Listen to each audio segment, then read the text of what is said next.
Je sais, tu bugs sur les racines énièmes de l'unité, tu comprends absolument pas ce que ça veut dire, comment les utiliser, les manipuler. Bouge pas, je t'explique cette notion en détail, tonton Algébril est là pour toi.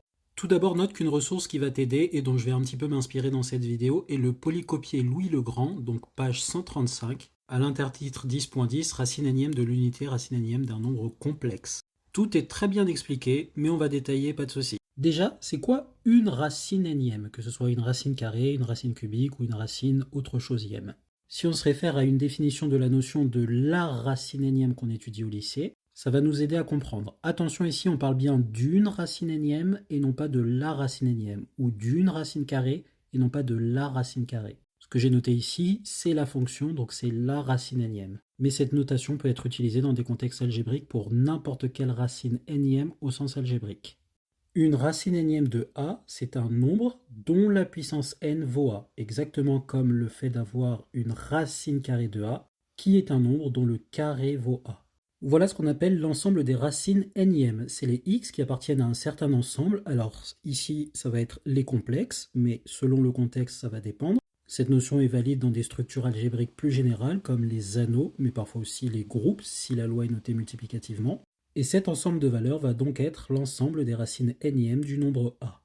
Et on a le cas particulier des racines carrées où on a tous les nombres dont le carré vaut a. Voilà ce qu'est une racine énième au sens algébrique. Eh bien les racines énièmes de l'unité, c'est tout simplement les nombres complexes dont la puissance n donne 1 racine énième de l'unité.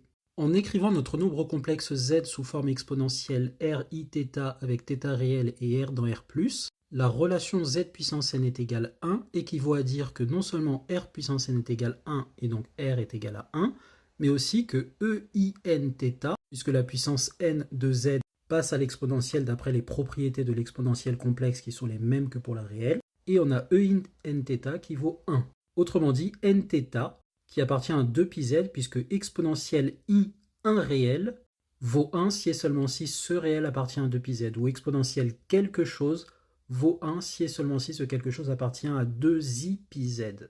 Et donc avec ces différentes équations, on en déduit que θ est égal à ceci. Or, pour k variant de 0 à n-1, on obtient des angles θ, des arguments qui nous donnent des nombres complexes tous distincts. Et donc on a le théorème 12 à la page suivante qui dit que les racines énièmes de l'unité, c'est à apprendre par cœur, ce sont les nombres exponentiels de 10i kπ sur n, k variant de 0 à n-1. Il faut vraiment retenir ça par cœur. Cet ensemble est noté U indice n comme affiché ici.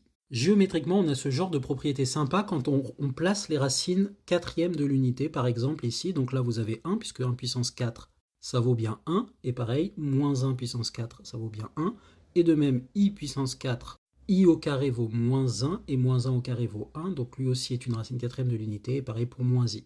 Et on les a toutes. Donc quand on les place, en fait, on constate que comme il y a un écart de 2π divisé par 4 entre chacun, en fait, on est espacé de la même quantité d'angles, donc le cercle entier est divisé par 4, et forcément, on se répartit en polygones réguliers. Ici, racine quatrième de l'unité, donc en carré. Pour les racines cinquièmes de l'unité, en partant de 1, en pentagone. Pour les racines sixièmes de l'unité, en hexagone, en partant de 1.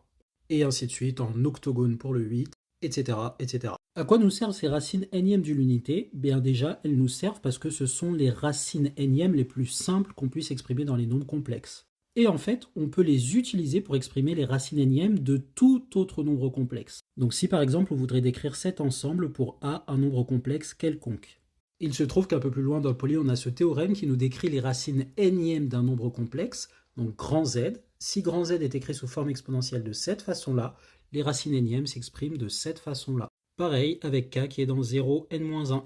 Notamment cette phrase, on remarquera que si on connaît une racine énième de z, les autres s'obtiennent en multipliant la première par les éléments de un, c'est-à-dire les racines énièmes de l'unité. Exemple, je veux trouver les racines quatrièmes de i. Je vais d'abord l'écrire sous forme exponentielle, et grâce à la propriété de puissance de l'exponentielle, je vais exprimer comme quelque chose à la puissance 4. On voit bien qu'en simplifiant, j'ai 4 sur 8 qui me donne bien 1 demi, la fraction qui est là. Et donc j'ai réussi à faire apparaître une racine quatrième de i, c'est-à-dire un nombre qui à la puissance 4 donne i. Eh bien j'ai plus qu'à multiplier cette racine quatrième particulière du nombre i par toutes les racines quatrièmes de l'unité, qui me donne ceci si j'applique de manière brute cette formule-là qu'on a vue juste avant, ce qui me donne ceci. Notez que là, vous avez les formes exponentielles respectivement de 1, de i, de moins 1, e pi c'est moins 1, formule de l'air, les bails comme ça tu connais, et e 3i pi sur 2 qui vaut moins i, puisque en 3 pi sur 2, je suis ici. Si je démarre de là, pi sur 2, 2 pi sur 2, 3 pi sur 2, c'est pareil que moins pi sur 2. Et donc l'ensemble des racines quatrièmes de i, c'est tout simplement la racine quatrième particulière que j'ai trouvée e pi sur 8, multipliée par les racines quatrièmes de l'unité, autrement dit e pi sur 8, e pi sur... Pardon, ei pi sur 2 plus pi sur 8, ei pi plus pi sur 8, ei 3 pi sur 2 plus pi sur 8. Bien sûr, on arrange les fractions de pi pour avoir une seule fraction pour que ce soit un petit peu plus joli. Un exercice ultra classique sur les racines énièmes des nombres complexes est de résoudre ce genre d'équation. L'idée principale, c'est quoi? C'est de se ramener en mettant tout du même côté à un truc puissance n égale à notre nombre complexe, voire est égal à 1. Ici, on vérifie que z ne peut pas être égal à i. L'égalité n'est évidemment pas valide. Et donc, je peux diviser par z moins i puissance n et j'obtiens ceci puissance n est égal à 1. Autrement dit, un grand z puissance n est égal à 1. Mais un grand z puissance n égale à 1, ça veut dire que grand z est une racine énième de l'unité. Or, on connaît les racines énièmes de l'unité. C'est les e puissance i de k pi sur n pour k variant de 0 à n-1. Donc grand z est une racine énième de l'unité, ça veut dire que grand z est égal à chacune de ces valeurs pour chacune des valeurs de k dans cet ensemble-là. Et on remplace ensuite grand z par son expression z plus i sur z moins i. Et on multiplie par z moins i notre expression, on remet de l'autre côté le terme en z et le reste là-bas, ce qui nous fait cette égalité. Ce qui nous fait ceci après avoir vérifié que ça ne va jamais donner 1, parce que ceci ne donnera jamais un multiple entier de 2pi, et donc on peut diviser, et donc petit z va être égal à ce truc. On peut évidemment arranger, mettre ça sous forme exponentielle, ça va dépendre du contexte de l'exercice. Il y a pas mal d'autres propriétés à connaître, donc je t'invite à bien regarder ton cours et à travailler, mais les compétences de base dans la manipulation, c'est ça, le calcul algébrique avec les nombres complexes et les différentes formes, exponentielles et algébriques, et les propriétés de base sur la résolution d'équations que tu as vues normalement au lycée. Et du coup, exercice classique que je te demande de faire, est-ce que tu peux me résoudre cette équation pour z complexe? Je te laisse mettre ta réponse en commentaire. Bisous!